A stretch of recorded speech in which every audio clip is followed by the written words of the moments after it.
E-A-B-L-E-S. Ebles. Remember that name, because if you suffer from chronic joint and muscle pain like me, then Ebles Broad Spectrum CBD Oil is your answer to your prayers. The Ebles story began with the search for something natural to help manage chronic migraines. But Ebles helps more than just migraines. From managing chronic pain, anxiety, depression, and more, Ebles is truly a game changer in the natural alternatives to big pharma drugs. And yours truly, Brian Nichols, here on The Brian Nichols Show, can indeed vouch for the quality of Ebles. Having a herniated disc in my back, coupled with years of sports injuries, I was struggling to find something, anything, to help manage my pain. That is, until Ebles. With the best quality product and customer service in the industry, Ebles Broad Spectrum CBD Oil and Ebles Freeze Gel easily stand above all the competition. And right now, Ebles is offering a special discount to all members of the Brian Nichols Show audience on all orders. All you have to do is head to Ebles.com and use promo code TBNS, the Brian Nichols Show, right? TBNS at checkout. That's it. Discount applied. Again, the code is TBNS at checkout to start managing your pain today with the highest quality CBD on the market. One more time, that is code TBNS at checkout. And now, on to the show. Can I pause for a second and just note that we got Brian on here who's getting Congressman Massey on, and our typical lineup includes like homeless people that believe in Bigfoot. Welcome to the Brian Nichols Show, your source for common sense politics on the We Are Libertarians network. The Brian Nichols Show is the fastest growing liberty podcast that brings together people from all means of political thought as we seek to have meaningful conversations about the issues you care about. At the Brian Nichols Show, our goal is to leave the audience educated, enlightened, and informed. And now your host, Brian Nichols. Well, hello there. I know, Saturday. You're like, Brian, what are you doing? It's Saturday. You never record on Saturday. And candidly, you're right.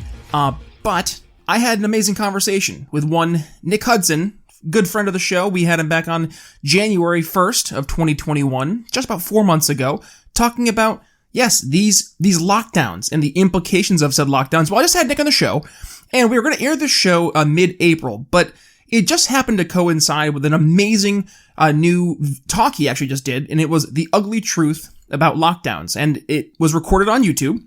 It's going viral. It's going wild. So I said, you know what? Heck with delaying this conversation. We're going to go ahead and we're going to launch this episode today as a special bonus episode for you folks here at the Brian Nichols Show audience. So all I ask in return, please do me a favor, make sure you share today's episode. This is a super, super awesome episode, and really it digs into pretty much any question that you could possibly want to ask, like, okay, Dr. Fauci, what do real epidemiologists and immunologists think of him? Let's talk about the variants. Are those actually causing a lot of problems right now? A lot of this stuff Nick Hudson digs into, so it's a really great chance to learn a lot. But first, what you need to do is make sure you go and watch the amazing video. It's, again, The Ugly Truth About Lockdowns. I'm including the link in the show notes, about 27 minutes or so, but it's well worth every single minute. Then come back here and strap in for a nice behind the scenes. So with that being said, on to the show. Nick Hudson here on The Brian Nichols Show. Hello, Brian. Good to be back with you. Nick, it's so great to have you back. We just had about, a half an hour conversation before we hit the magical record button, because there's so much that you've been doing behind the scenes, and not even just behind the scenes. Now we're getting out there and you're doing a nice blitz, and actually we're recording here on the 27th of March. You know, it's funny. This is going to be an episode a couple weeks from now. I'm an officiant in a really good buddy's wedding, and I was like, this is going to air sometime mid-April. And I'm like, no. This information, this topic, we're going to make this a special bonus episode, probably airing today or tomorrow, because you just had a brand new video go out on YouTube, Time to Reopen Society, or otherwise it was called The Ugly Truth About Lockdowns, which both are great names. And this is more of a behind the scenes for folks. So first, we need to make sure we're pointing folks towards this awesome YouTube video. We'll include the link in the show notes. Time to Reopen Society. Invest that like half an hour or so, and then come here, because this is going to be a great chance for folks to hear not just some more context, some more nuance, but also a little bit more in terms of what's been the reception, what's been the overall, I guess, the changing tenor that we're seeing, Nick. So how about this? The last time you were on the show, it was actually the 1st of January, and we're about 4 months removed from then. So a lot's changed since you were last in the show. Let's kind of fill the audience in. What has been going on in the past 4 months over at PANDA? Well, we've continued, Brian, to try and build the organization's capacities to get the message out there. PANDA is, I think, unrivaled in the world in terms of the reach that it has. We have a really strong advisory board composed of some of the leading specialists in fields like infectious diseases and epidemiology. And then also we think it's very important to broaden. So we have people from, the fields of education and inside the organization itself. There are, 150 odd active members that include people from very diverse fields: pathology, actuarial science, economics, microbiology, and so on. And ecology. I found the ecologists are some of the best people to have on board in terms of understanding the epidemic. They really do see things in a big picture fashion, whereas a lot of these, especially epidemiologists, they've sort of learned how to solve a system of 3 differential equations and build an SIR model. That it's a very balkanized, narrow frame through which to view the world, and they want everybody else to go away. They don't want any other experts in their turf, and I think that's also one of the things that has enabled the bad agents in the story to manipulate them to such a degree. And I really think it is about that. There are people here who have been driving towards a certain outcome, and it's particularly perverse. From country to country, from agency to agency. I mean, if you look at the World Health Organization, if you look at the CDC, we had in place very clear and detailed guidelines for what you should do if you're struck by a respiratory virus pandemic. And within the space of a few weeks, even a few days, probably that's more accurate way of describing it, but within the space of a few days, those guidelines were torn up. In the process, in some cases, there were actually rules in place for what you had to do in terms of evidentiary proof to change those guidelines, let alone to tear them up. And those rules were torn up.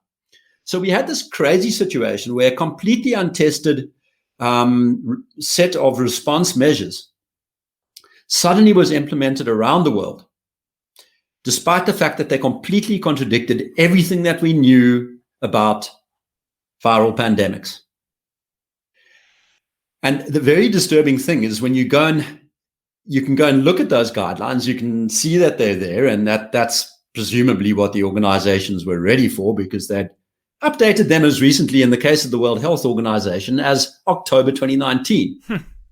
But at almost the same time, you've got these kind of parallel organizations like Johns Hopkins University and the Gates Foundation holding mock pandemic preparedness exercises that completely contradicted everything in the guidelines. So they've got their own idea about what should happen if there's a viral outbreak. And that version of the story, untested by science or scientists, is what was rolled out on us. And it happened very quickly. It's wild. With the help of a lot of propaganda, a lot of behavioral psychology being implemented, a lot of manipulation of social media. You've got these big tech and big pharma companies exercising a degree of control over the media narrative that is without precedent in the history of Western democracies. And that's what happened here. And they got you with fear. Fear, we were discussing beforehand. Fear, fear, fear, fear. Everything that has been done done to focus on triggering that fear sensor and to make your average person, in many cases, not think. They're just trying to react, and they are like, I don't know how to deal with COVID-19. What's the actual name for COVID? I don't even know, but I know I can trust these experts who have invested years of their lives, doing the research, right? I can trust these people because the media is saying I can trust these people. And to your point, Nick, it raises this fever across the world where people they can't enter into conversations in a rational way because they're so incensed, they're so on edge, and they're just prepared to do whatever they're told is going to keep them safe next because of that uncertainty. So now we're a year removed from really when COVID started to be a thing, and we have more definitive evidence that just reaffirms really what we've been saying from the beginning. So as you were going through and we were, discussing your presentation, this new video that just went out and, just taking the internet by storm there, let's kind of outline some of the things that were common myths that we heard. And I think one of the things that has really, and you discussed it beforehand, that's really been a big mind switch for a lot of people is this belief that a healthy person's default setting is possibly a danger, is possibly sick. And this notion that asymptomatic people are a risk to society, not only we knew was a bunch of baloney, but now we have definitive data backing that up. Nick, could you dig into that a little bit more, please? Yeah, and you're absolutely right, Brian, to focus on that one, because it is the lie that underpins the entire false narrative. Without the doctrine of asymptomatic transmission being a driver of the epidemic, lockdowns don't make sense. Universal mask wearing doesn't make sense. Even universal vaccination. I mean, there are lots of reasons why that doesn't make sense. But and I'm not saying that I'm not an anti-vax person. I think vaccinations that are safe and effective are a godsend for vulnerable people. But the idea that we need to be jabbing children and infants with an experimental drug that is only 1/3 of the way through its trial process is immoral in the extreme. I mean, anybody who can't see that is one of these people who's gone mad with the fear, or stands to make a huge profit, right? By jabbing those kids. Really, there's no need to vaccinate anybody under the age of, depending on where you are in the world, 50 or 60. I mean, maybe in poorer countries, you can drop the age limit a little bit. But for somebody my age who's in good health, I'd much rather be exposed to coronavirus than to the vaccine, because there's and this is something maybe worth just drilling into a little bit. Yeah, no, for sure. Because it's not covered in the presentation. We just didn't have time. We wanted to keep it under half an hour. This whole story of the variants, the mutations, is another fear-mongering tool. And the reason I can say that with quite a lot of force is when you sit down and talk to immunologists who are not corrupted by conflicts of interest and so on, what they will explain to you is that the human immune system produces a very broad response to a viral attack. So I'm not saying the virus is a straight line, but if you think of the virus as a straight line, as a spectrum, a long string of genetic code, which is presented in the form of proteins. Those genes code the manufacture of proteins, okay? What's happening is when your immune system gets hold of the first example that it sees, it chops up that long string and teaches your immune system to recognize this piece and this piece and this piece. Those are called epitopes. And in a very interesting paper produced by in La Jolla, out west in the United States, that was released probably a month ago, they actually went and counted the epitopal responses. And what they found is that the average person produces 17 different responses. So in the event that there is a mutation, or even 2 or 3 mutations, you might knock out 1, maybe 2 of those epitopes, but your immune system can still recognize 15 of them on average. And for some people, the number is like 40, And so your natural immune response is completely able to deal with the virus should you be reinfected. And reinfection is not a terrible, frightening thing. Reinfection is the method by which your immune system is challenged. It would not be surprising to find that certain people who've had the disease and recovered get reinfected with the virus. What would be surprising is if they get sick a second time. That's very rare. So these variants, which are supposedly the variants of concern, the Darth Vader voice you have to have on when you talk about the variants of concern, they're not a concern from the perspective of evading natural immunity. And now comes this question, are there a concern in terms of evading the vaccines? Right. And in this regard, it's a very interesting story because on one level, the narrative, the gated narrative has to be that vaccines work. And so you can't make too much of a scene about the variants evading the vaccines. But on the other hand, if you can leave the story on the side and bring it up in about 3 months' time, then I can sell you some new vaccines. Okay?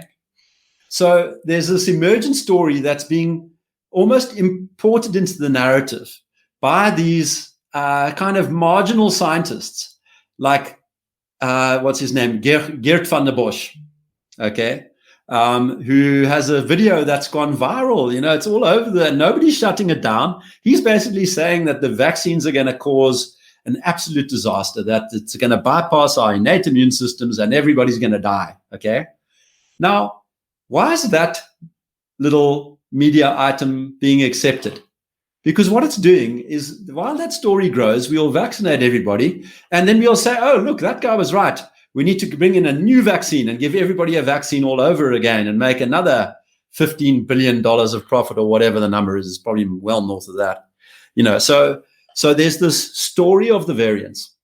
And the story of whether they evade vaccines is in itself interesting, because those spike proteins that a lot of the vaccines feature. That's what they've done, is they take one fairly long portion of the virus and they go and teach your immune system that portion.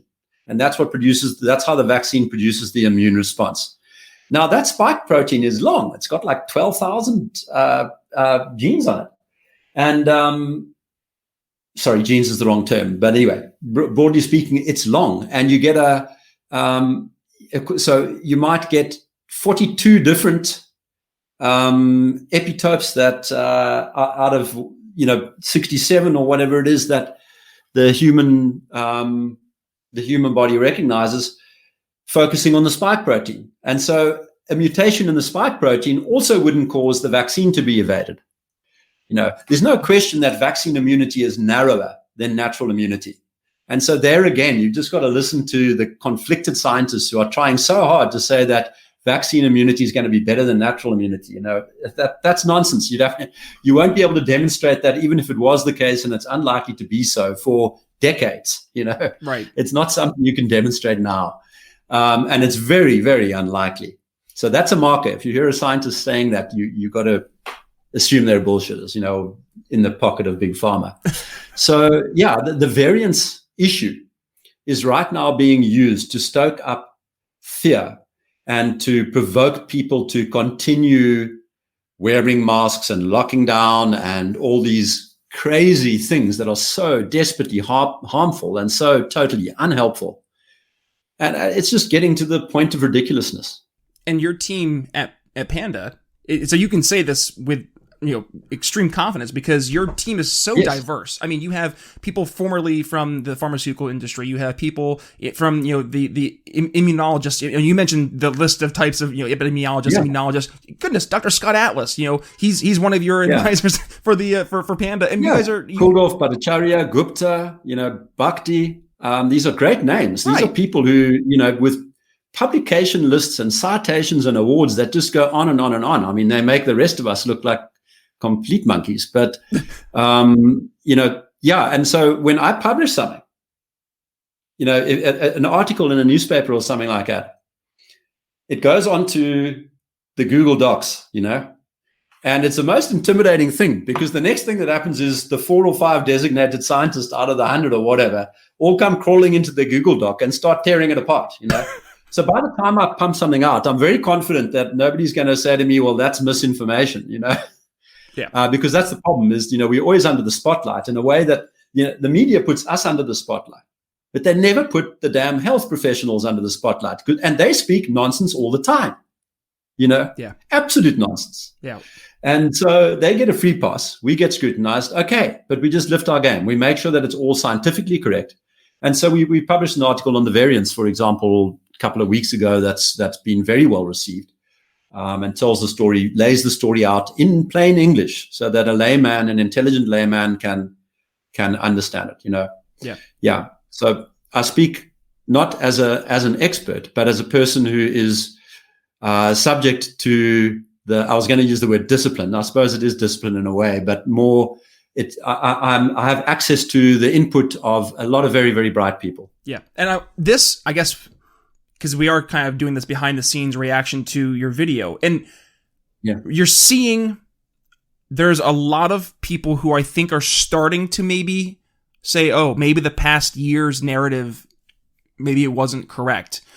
Yeah. But there's still a strong, fervent group of people who firmly believe that not only has the course of action that we've been taking been the right course of action, but the reason that it has been the right course of action has been the what ifs, we didn't know what could happen, right? So to those folks, Nick, I mean, how can we win those people over? I mean, is there winning them over?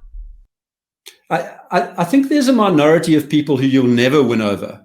They will go to their graves believing that every element of the policy response, of the mask wearing, of the perspex dividers, of the silly stickers on the floor was absolutely warranted, very effective, and saved us all from dying. I think you will never convert those people, and I never think of them as being in our kind of target market. But I think there are a lot of people in the middle ground for whom some of this stuff is starting to look a little ridiculous now. They're starting to say, well, wait a second. You said to us that when we got vaccinated, we'd get our lives back, Yeah. And now you're telling us we're going to have to wear these silly masks for, until 2025 was one of the claims made by a public health person in the UK, I'm smelling a rat, And it was very interesting when this presentation was unusual for me because I gave it in front of a live audience, as in real time, but also as in people real human beings in real the people, flesh, sitting in a hall. And it was really interesting because there was I could see the emotional reaction. There were people in the audience taking off their masks midway through the presentation. It was like the scales falling from their eyes, And then afterwards, when the whole thing had finished, because I was the first slot in the morning and there were a couple more presentations, it took me 5 hours to get back to my hotel room.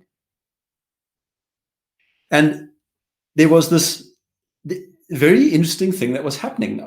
There were people who were like incredibly emotional, shaking almost, crying in tears, and coming and telling me their stories, what had happened to them, during lockdown. And it was interesting because a certain part of that audience already heard our story and they were almost there to hear it again. That was a sort of the people who are part of our fan club. Okay. And they were not emotional because for them, this is all just making complete sense. But it was the people who came in and maybe hadn't heard of us or who were a little bit skeptical about us. They were the ones who had the strong emotional reaction because they sit back and think about it. Wait a second. How much have I lost here? What does this all cost me? And it was, you're telling me it's all for nothing. And when I listened to your presentation, I believe you. Those people just wanted to cry. And it had a big effect on me because it's the first time I've been in that kind of situation. And so for a few days afterwards, I was actually battling to deal with all the stories that I'd heard. And it was a completely unexpected reaction for me, and one that I've never experienced in any environment ever before. Yeah, I think the last person to leave my presence was at 3:00 in the morning. It caused a very cathartic kind of process. And it worries me a little bit because I think there's a whole world or half a world because, most countries out in Asia and in the rest of Africa didn't do these crazy things. But safely more than half of the world has gone through exactly the process. And more than half the people in those countries bought into the false narrative and went along with the malarkey because they believed that they were saving people. They were doing a good thing. It was their goodness that was being exploited here. And I think when those people turn, and they will turn, it's a certainty. You can't maintain such an elaborate lie for much longer than a year. To call much longer than now, really, is what I'm trying to say. Well, I think, I don't mean to interrupt your thought, but I think that there, that might be part of why this hasn't stopped, because it would require those people in positions of power to do the unthinkable. And that is to say, we were wrong. And they will never do that. I look in my home state of New York, seeing someone like Andrew Cuomo to this day still standing by his nursing home policy. We just saw Rachel Levine get appointed to one of the top health positions here in the United States from Pennsylvania, who pulled their mother out of the nursing home before they implemented their nursing home policy that killed the thousands of seniors in nursing homes. So it would require people to effectively say, not only did we do the wrong policy, but also I guess our policy did end up causing more death than we said it wasn't going to. And I don't know about you, Nick. This is something I heard from the very beginning: is that, well, you just want people to die. You don't care. You're so dangerous. Your ideas are just going to put more people at risk. And now we're seeing the exact opposite. You showed me your slide presentation beforehand. What was the number? I mean, 15 million people, was it? Expected for starvation across the world this year, it was something like that. I think the numbers are going to be out of this world. Order of magnitude, I'm afraid. Yeah, it's going to be insane. I hear what you're saying, but I tell you where I think there's a little bit of subtlety that's maybe worth picking out. Please. What you say is correct, that I don't think the people who have been the face of all of these things will ever step down naturally. But what will happen is they will be thrown under the bus. Yes, you've already seen it a little bit with Cuomo. When their political parties or backers realize that the winds are turning and that they're going to need scapegoats, and they're going to need basically what they've done is they've used them as useful idiots, and they will now be treated exactly like the useful idiots of the regimes of Stalin and Mao, lined up against a wall and shot. I'm not saying they should be shot. I mean that proverbially, they will be thrown under the bus. And so the Faucis and the Drostens and the Cuomos and, you can just carry on. The list of names is obviously as long as you care to make it. But those people will be discarded by the power players, who will try to say, this is a scandal. You advised me to do this, and you showed me this forecast, and you, and they will blame. And in an effort to maintain political power, So I think that's how it'll play out. Yeah. Now, that will be a completely insincere game. But hey, welcome to politics. There it is. Nothing new under the sun. Because you mentioned him. We haven't talked about him yet. Dr. Fauci. Good old Dr. Fauci. He has been propped up for the past year as pretty much the best doctor ever in the United States.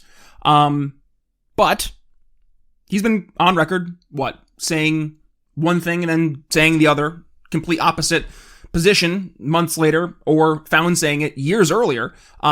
So I'm just curious, you're speaking to a lot of folks in the greater scientific community, in the epidemiologist, immunologist community.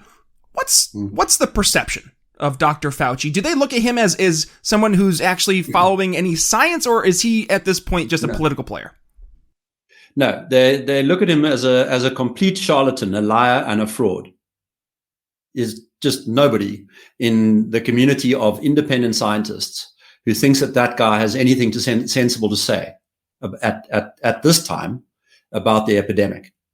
They all were pretty impressed with his March paper, because very early on, he and Redfield wrote a paper in the New England Journal of Medicine, where they concluded, and it's in the presentation, that the impact of coronavirus would be more or less in line with the severe seasonal influenza, which it has been. It's exactly what it has been, And you get people saying, oh, it's the worst epidemic since the 1918 Spanish influenza, Well, yes and no.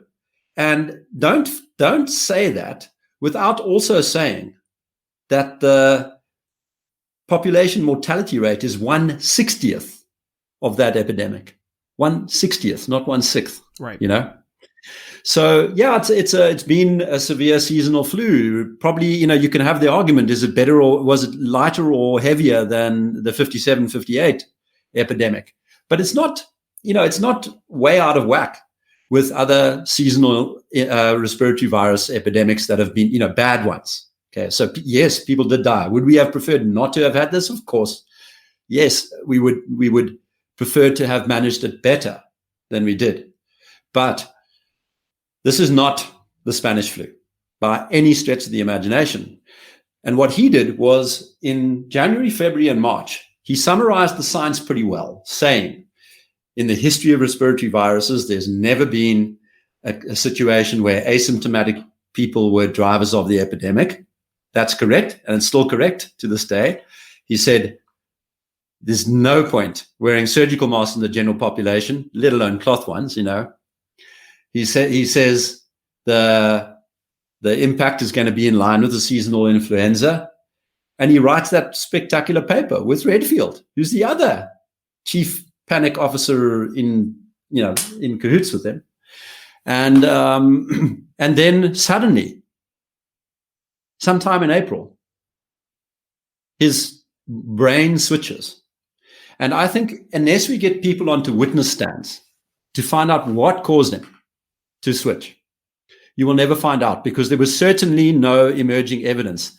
The emerging evidence in the time frame around the end of the first quarter last year and the beginning of the second quarter all endorsed his original viewpoint, and the one that we've been beating the drum about since then, that the World Health Organization's original estimates of mortality were out by an order of magnitude, that all of the modelers were way out, that the potential benefits of lockdown were greatly overestimated. Everything that we've been saying is bang in line with the science up until about February of last year. And then all those scientists go completely batshit crazy, Fauci and Redfield included, and Ferguson and Jostin and Vila and all these, fiends. They all go crazy and take the world with them. And I want to see those people on witness stands so we can understand what went on. Because it's not simply the case that because Bruce Aylward came back from a one-week trip to China and said, the Chinese lockdown seems to have worked, that the world locked down. There was much more to it than that. And I think a very interesting thing is that a lot of the features of these lockdowns, even though they contradicted all the guidelines, were very much in line with the thinking that was presented in the Agenda 201 presentation that I spoke about also around October 2019, where these people sit down and have a mock pandemic exercise where they lay out something that contradicts all the guidelines. Wow. It's unfortunate. I don't know about a better word to say, because we've been saying this for a year, Nick, and this is why it's like it. Yeah. Sometimes there's a meme. It perfectly encapsulates. I'm in the greater liberty movement. It's like what your family thinks we do versus what we actually do, and it's like what I actually do is smash my head against the table, because we've been saying this stuff for a year and quite literally could have prevented so many millions of lost lives, so many millions of lost productivity years in the future, if just we didn't react the way we did. If we had not taken, basically marching orders from China, from how to handle, air quotes, big on the air quotes on the word handle, the pandemic by doing these very authoritarian lockdowns, we could have prevented so much mass starvation, mass joblessness, mass depression, drug use, despair. We're seeing it all skyrocket. So it drives me crazy that we could have had this been avoided, but your focus on the topic at hand has been, well, now it's time to reopen society, right? Like now we're focusing on, I guess, the light at the end of the tunnel. And you're mentioning, we're seeing it. Places are opening up. The narratives are falling. So what are some things we can look forward to as we are approaching this proverbial light at the end of the tunnel of this very crazy past year and a half? Yeah, look, the bright spots have obviously been the states like Texas and Florida and Arizona that have been opening up. Some of them, you can really say South Dakota stayed open and no particular calamity there. Same kind of story as manifested in North Dakota. Just showing once again that these measures were broadly unhelpful, but very harmful. So I think those states, we owe them all a great deal of appreciation and thanks, because they have already shown that it is completely unnecessary to go through these charades of social distancing, lockdowns, and masks. And they're all just complete nonsense, absolutely without basis in science and the data. And look, everything's fine there.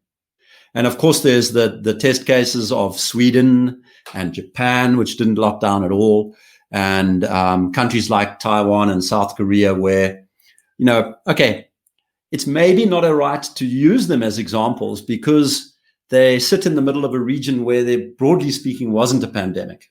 The mortality rates for Africa, Asia, and Oceania from COVID are 100 per million, which is that's about 1% of their annual deaths. It's nothing.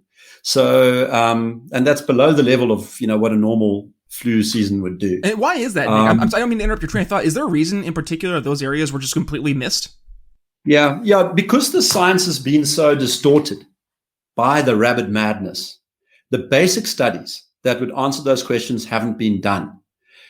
If I was in New Zealand, I would have said, well, this is very interesting. The disease made landfall in New Zealand. It's highly contagious. Why didn't it spread? Now, of course, what happens is the scientists there, it's the best lockdown and the border closure, and they pat themselves on the back and they're contact tracing and all this nonsense. Okay. What I would have said is, okay, maybe, but let's just go and do a serology test to see if we've already got antibodies. And even if that doesn't show up anything, let's do a T-cell test. Let's go and take a substantial cross-section of our population, a few thousand people, and see whether there is pre-existing immunity to this disease. Because now there are dozens of papers showing the mechanisms and the extent of pre-existing immunity.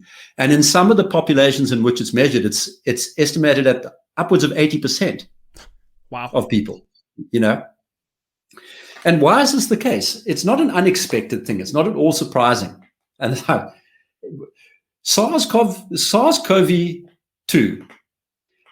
is so closely related to SARS-CoV-1 that it doesn't even really merit a distinct name. That was kind of a little bit of a marketing exercise. This is a rose by any other name. It should really just be called SARS, a variant of SARS. Okay? And so it's not a new virus. It's an individuum of the beta coronavirus known as SARS-CoV. Okay? So, and even more than that, that virus, SARS-CoV, is very closely related to 4 viruses that circulate generally in the human population. And you remember I gave the story of the long string and how the human immune system recognizes lots of parts of that virus. Well, if your virus is 96.5% the same as HCOV, which circulates as a seasonal cold, guess what? A whole lot of people would have seen this thing fairly recently, and their immune systems will recognize it and they'll deal with it fine. That's where you get the so-called asymptomatic cases. It's a completely bogus term for them. What you should call them is those are the healthy people Right. who, when they get exposed to the virus, have such a light reaction to it that they wouldn't notice that they'd had it unless you'd given them a damn PCR test, So, yeah, we have this situation where instead of doing antibody tests and T-cell tests in New Zealand and Australia, they've concluded that their lockdowns were just the best thing. I have a strong suspicion that if you went and did those tests in those populations, what you'd find is that there was never really a risk of those diseases breaking out in those territories. Why? Because they weren't the only 2 countries in the region. Some whatever, 70 other countries had similarly light experience. Some of them didn't lock down at all. Some of them don't even have the capacity to lock down. Right. Some of them are, desperately poor places that couldn't organize a contact tracing exercise if in a room of 2 people. That's pretty much what you're dealing with. 52 countries in Africa. I don't know how many countries there are in Asia, but it must be, I would guess, something in the region of 30, including the tiny ones. And so in none of those countries was there anything going on, yet the whole lockdown crowd go, oh, Australia, New Zealand, wonderful story. Look at how brilliant their lockdown was, Everything seen through the lens of one factor when we know that multiple factors influence outcomes, and that one of them, which is very noted in every study that's ever been done, is cross-immunity or pre-existing immunity, And how about what we're seeing with people who are getting sick? And this is something that we're not talking about, and I don't know why nobody's talking about it. It's like 70% of the cases of mortality rate are people who are morbidly obese. Like, elephant in the room, no pun intended, but like obesity rates, and we see this predominantly in America, especially in America, that's one of the leading causes. And then I'm like, hold on. So that's one of the leading causes, and yet we're going to go ahead and shut down all of the fitness centers because science? So there's a lot to be untangled there, because the first important thing that's also not spoken about is that almost all the transmission, or let's not say almost all, the vast majority of transmission takes place in nosocomial settings, meaning in hospitals and nursing homes. Okay. Now, if you're morbidly obese, you're going to be making much more regular trips to the doctor or to hospital. Okay. And if transmission takes place in those environments, why? Because that's where you find the vulnerable people, the morbid people, the comorbid people, and the virus at high concentrations. So you take the vulnerable people and put them into a building where they're exposed to a high inoculum, and they get sick and die. Let's talk about that causal chain, Yes, coronavirus is involved in that causal chain. I'm not arguing that case. It should appear on the death certificate somewhere. But is that really what's the cause here? Right. And then even worse than that, you take somebody who's presented at the hospital with non-COVID symptoms. You run a very high cycle threshold PCR test and find a little virus had flitted across the nasal membranes, causes the test to trigger positive, bang, into the coronavirus ward. Clinically, that's a false positive. They're not at hospital because of their coronavirus. But if they're fortunate enough to leave hospital, they will have been infected. Right. Yeah. So you've got somebody who's arriving sick from something else being shoved into a coronavirus ward. And that is definitely, so the extent here of what are known as iatrogenic deaths, I think when the full analysis is in, you will find that as maybe even more than half of all the deaths that have been legitimate COVID deaths. I'm not talking about the misattributed deaths. I'm talking about the fraction of those that are legitimate deaths. I would guess that more than half of those have been iatrogenic deaths caused either by people being pushed into settings that are dangerous for them because of the PCR test, or by people being shoved onto ventilators because they got COVID, or people being treated by doctors who are suffering from what we call COVID tunnel vision, where basically everything they see has to be squashed into a coronavirus box. I mean, I don't know what it's like in the United States, but in South Africa, we've heard of doctors writing down COVID pancreatitis on the death certificate. Somebody arrives at hospital with abdominal pain. They give them the admission test. Test is positive. Okay. COVID patient, everybody goes. All right. But he's got no COVID symptoms. Dies of pancreatitis, possibly because nobody knew what to do with him for the first 2 days while they were waiting for the test result. Okay. And then that's COVID pancreatitis. Now, that death will very often be, I think, an iatrogenic death, where the doctor is looking at this patient as if, wow, that's a strange manifestation of coronavirus, right, and treating it in the wrong way. I think also people with bacterial co-infections who've not been treated with antibiotics because they're being treated as if they've only got a viral infection, all sorts of things like this will turn out to have been the case. The panic has definitely been much, much worse than the actual true epidemic, which I think has been actually reasonably contained. Then, and that's the other thing that's worth saying. When I said that this is maybe as bad as the 57, 58 flu, I think it's only been that bad because of the panicked response. Yeah, and that led perfectly into my next question, and that is, we've seen this happen before. It's happening now. How can we help prevent this in the future? And I think that maybe is a great way to as we're getting ready to focus towards the end of the episode, is we know what works. We know what doesn't work. So I'll say, Nick, when we're setting policy going forward, we're seeing there's going to be long-term ramifications for sure. We're going to be feeling it, but how can we make sure that we set this in place so this never happens again? Because this is just absolute insanity. Yeah. So to that, you've got to do a root cause analysis, and unfortunately, some of the roots of this particular mania are very, very deep. And so maybe let's go through the easier ones first, work backwards in time to, from the more recent roots to the older ones, because the more recent ones I think are easier. So, I think the one thing that needs to happen is that in countries that have constitutions, you need to make amendments to those constitutions to rule out this kind of action. I've become pretty convinced that there's no set of circumstances where lockdowns are warranted, where the termination of democratic process is warranted in the face of a disease. Why? Because if there really is a deadly disease going around, people will manage their own risks.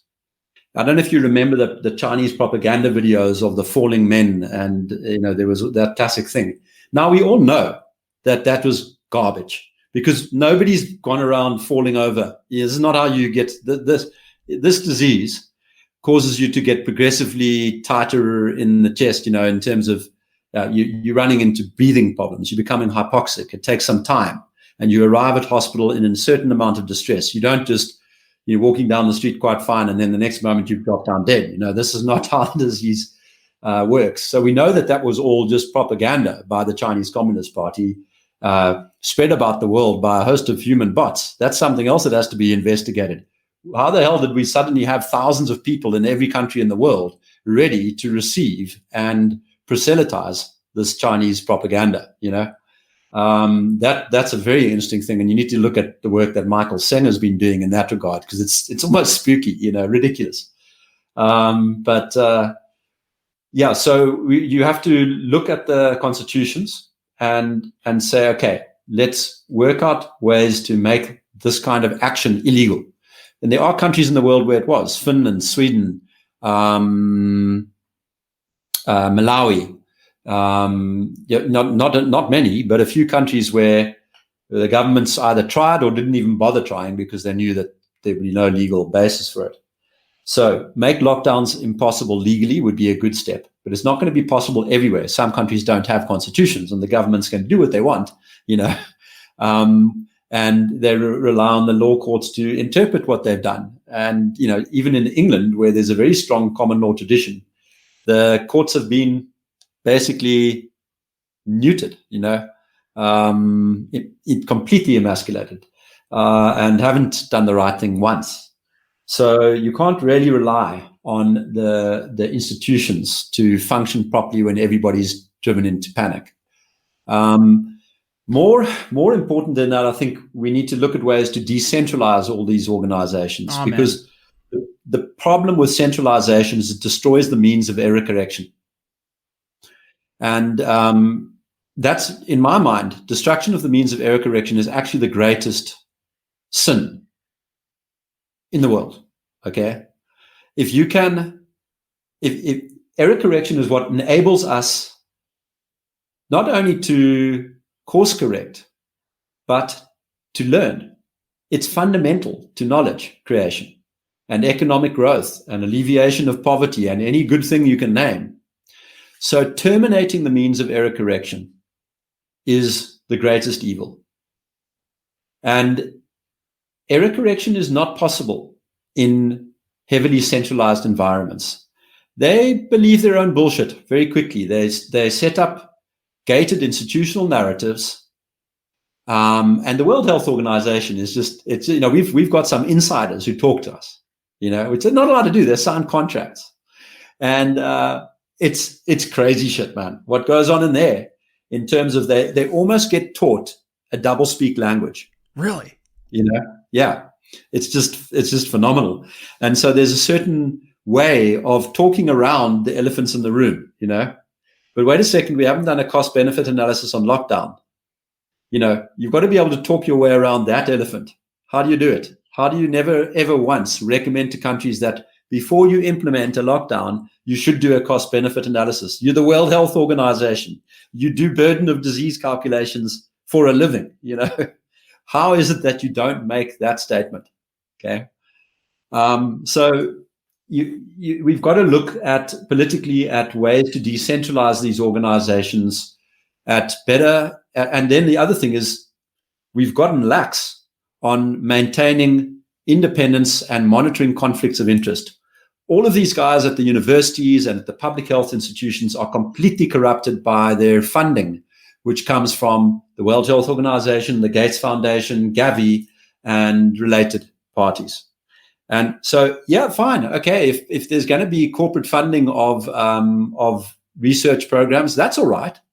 But then don't have those guys making decisions about which vaccine to use, or who gets the vaccine, or whether to lock down a bit more, or whether to ban a promising cheap drug.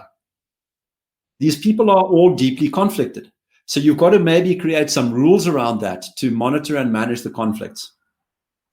But then I'm afraid the deeper problem, which I think this is a manifestation of, is a multi-decadal slide in education. We have allowed this kind of radical skepticism. It's the spawn of a very postmodern view of the world to creep into the organizations that educate our youth. And according to that view of the world, there is no reality. Opinion is what's more important. Your place in the power structure, your place in the hierarchy. And you can see this, coming out to play now. When you go and confront these guys with something that offends the narrative and you show them some data, they don't come back at you with data of their own and have an intellectual debate. They try and cancel you. They try and have you kicked out of social media, or LinkedIn or YouTube or whatever. They try and shout you down. That comes from that kind of radical skepticism, the postmodern view of the world. And it has to be undone, or we must just abandon those institutions of higher learning and start new ones, because they truly have bred the most incapable, inept, and absolutely painful generation of kids. I don't care, they can be 50, they're still kids, because they just do not know the first thing about how to confront problems, how to create explanations for complex phenomena, and how to engage in debate with people who are trying to do that as well. And so for me, that is just something that has hit me like a bucket full of iced water, that the time is up for those institutions. We have to count out now and stop this radical administrative creep and the onward march of these crazy theories like critical theory and, endless number of wokeisms that invade the academy, and even, as it turns out, stretch into the STEM subjects. Yeah, well, we need to almost crowdsource alternatives. I have a good friend of my show here, Corey DeAngelis. He works focusing on school choice options for in the United States, getting kids just alternative solutions to the education system. And I think we need to do that more into the higher ed, right? We need to start, instead of saying, okay, just because you have a degree from name the Ivy League university here, and that makes you instantly a qualified candidate. No, let's actually have you go through, working in almost like crowdsource kind of a way with certain people who are focused on certain topics that, hey, maybe you're particularly passionate about. You get really, really good at those things, and then we collaborate. Then we learn from each other instead of just saying, oh, I have my degree, and well, you just have to trust me. And oh, by the way, the funding that I have that can go to whatever project I want, I'm going to have that project, obviously yield a result that's going to, push policy that we can then put into action. And then we can, who was? Oh, you know who it was? It was Ben Shapiro. Ben Shapiro mentioned back when he went to, I think it was Harvard, how he was in the law school, the amphitheater. And at the time, it was Elena Kagan, who is now a Supreme Court Justice in the United States Supreme Court. And she was the intro law professor saying, you are, to the collective class, the future of America. You're making the policy. And just because you're leaving this institution with a degree from Harvard, you are instantly going to be the top of society. And that's the mentality. That's the way that a lot of people think. It's not a matter of what you're actually learning. It's not a matter of what ideas you're testing, but rather the degree, where it's from. Who did you know in terms of, being able to get these connections. So I'm hopeful that people are going to start waking up from this, Nick. So how about this? As we do focus towards the end of the show, I want to make sure we're pointing folks towards PANDA, but you're raising your finger. You have a point to make. Go ahead, make your point. Yeah, I think that kind of thinking is exactly what is going to be required.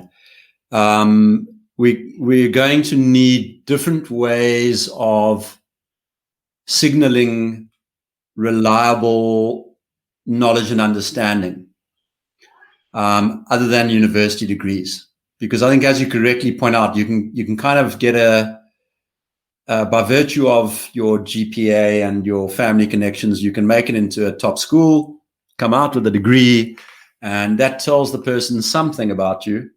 There's been some kind of selection process on the way in, but it doesn't really these days count for much on the way out, because you've got the potential for somebody to graduate from a Harvard or a Yale with their head full of nonsense, and nothing really that's of use in the real world, of practical use. In fact, I think a lot of the time those educations will make it impossible almost for you to be useful. If you believe the stuff that they've taught you, you're not going to be building the next spaceship to Mars. Sorry, it'll crash. I'm sorry. So it's good for the gender studies wah-wah segment of the HR department of Amazon or Google. You can get a job there, okay?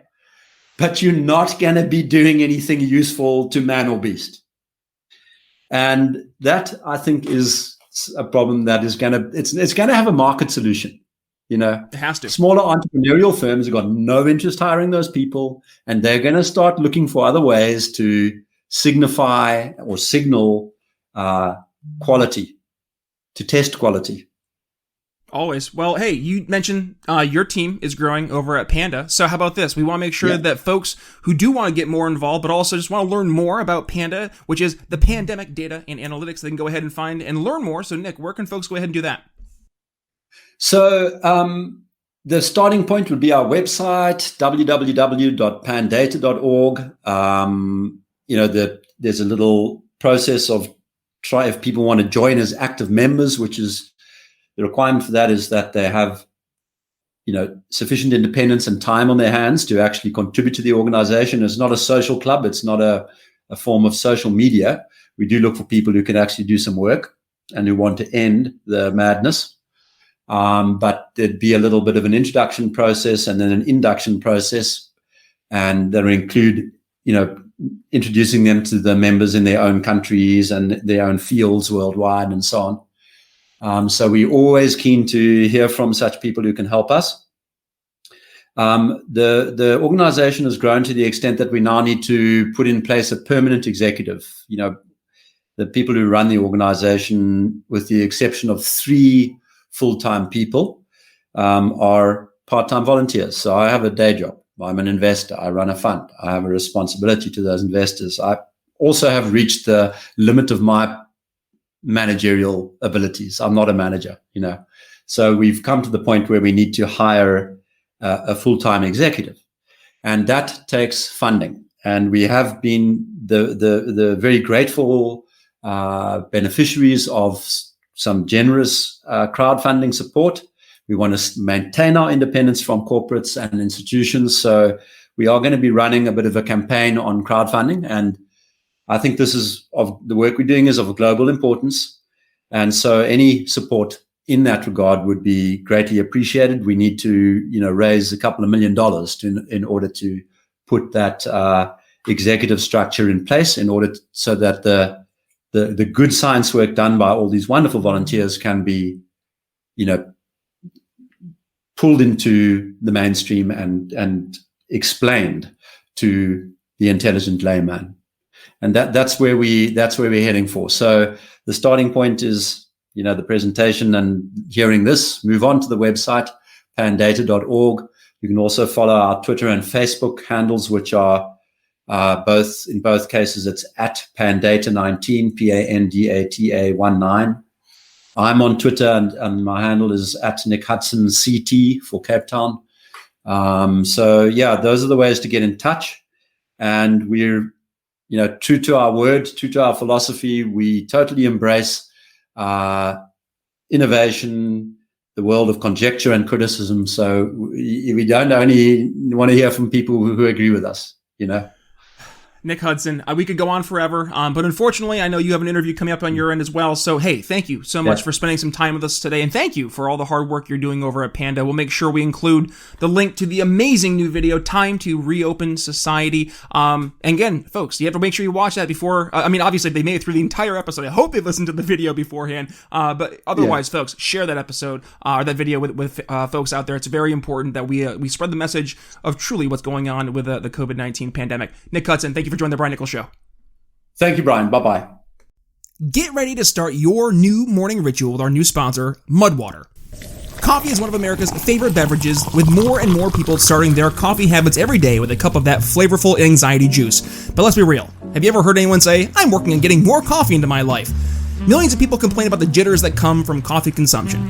Our morning coffee rituals can be habit-forming, and for some people, it can make getting a good night's sleep almost impossible. And while nearly all of us like the smell, taste, and ritual of our morning coffee, why not explore eliminating the negative aspects of our morning brew? Well, what if your coffee replacement helped induce alertness, not dependency, improve mental capacity and function, improve physical stamina and performance, improve immunity and overall health? Oh, and by the way, it tastes good enough to drink every single day. Meet Mudwater. Mudwater is your fastest growing coffee alternative in the market, consisting of organic ingredients lauded by cultures both old and young for their health and performance benefits. With 1/7 the caffeine of coffee, Mud gives you the natural energy and focus you expect from coffee, but without the jitters and crash. With an organic blend of mushrooms and ingredients like cacao, marsala chai, turmeric, lion's mane, and more, Mudwater offers a beverage like no other. Whether you want to enjoy it hot, cold, as a latte, or however you take your coffee in the morning, Mudwater is the zero sugar, zero crash, zero jitter alternative, sure to leave you feeling recharged and refocused. Listen, I'm really excited to have Mudwater as a sponsor here on the Brian Nichols Show because I've been able to see the Mudwater difference for myself, and you can too. So click the link in the show notes to get some mud, support the show, and get your new morning ritual started right with Mudwater. Alrighty, folks, that's going to wrap up my conversation with Nick Hudson from Panda. What a topical conversation. And honestly, I didn't expect to air this episode today, but it just was one of those things where it's like, yep, this works. I mean, it's perfectly timed. And the fact that, his amazing video here, The Ugly Truth About Lockdowns is it's not just reaching people that it needs to reach, but it's having an impact. And that was something that he shared. It really did hit me. People staying until 3 a.m. talking about their lockdown experience. How did it impact them? And I would love to hear that myself. So do me a solid. I'm going to leave you guys with a call to action. I'll have a few. But first, I want you to email me, brian@briannicholsshow.com, with your lockdown story. What was your experience during the lockdown? Did you lose a job? Did you experience financial hardship? Whatever it may have been, I'd love to hear your story. So email me, brian@briannicholsshow.com. briannicholsstudio.com. Number one. Number two, if you enjoyed today's episode, when you share it, please do me a solid and tag myself, and you can tag me at bnicholsliberty, Twitter, Facebook, minds.com, and parlor.com, but also make sure you tag Nick and Panda. I will include the social media links in the show notes. Number three, if you could do me a solid, head over to Apple Podcasts. If you enjoyed today's episode and you enjoy what you're doing here at The Brian Nichols Show, a 5-star rating and review, I would greatly appreciate that. And hey, we just gave you a fun random bonus episode on a Saturday, which, I mean, this is a fantastic conversation to be had. So thank you to Nick Hudson for joining us here on the show today. And thank you to the member of the audience for helping us continue to pump out 3, 4, 5 episodes per week. Because, hey, you guys keep downloading it and you guys keep on getting a lot of value. So we'll keep on doing that here at The Brian Nichols Show, because our goal is to what? Yeah, you know the drill. Educate, enlighten, and inform. So that being said, it's Brian Nichols signing off here on The Brian Nichols Show for Nick Hudson. We'll see you tomorrow. Thanks for listening to The Brian Nichols Show. Find more episodes at briannicholsshow.com. Audio production for The Brian Nichols Show is brought to you by DB Podcast Audio. Learn more by emailing inquiries to william@dbpodaudio.com.